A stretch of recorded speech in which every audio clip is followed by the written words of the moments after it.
Goddag og velkommen til Als News. I dag er der sket et overgreb. Ja, og vi har nogle billeder her. Og nu stiller jeg om til vores reporter, Emilie.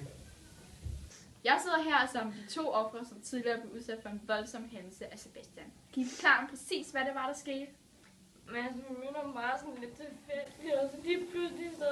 Altså, han var en rigtig charmeur, ikke? Og så lige pludselig så slog han os bare i hovedet.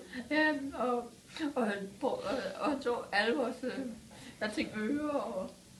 Ja. Alle vores penge. Så I blev altså forelsket i ham? Hun gjorde.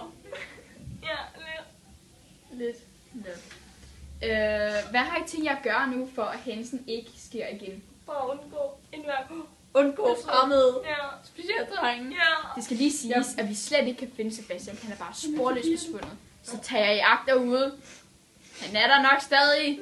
Tak fordi I var med i dette interview, og vi skal nok sørge for, at alle jeres penge bliver erstattet. Der kan I se, det kan være farligt at bo i Helsingør.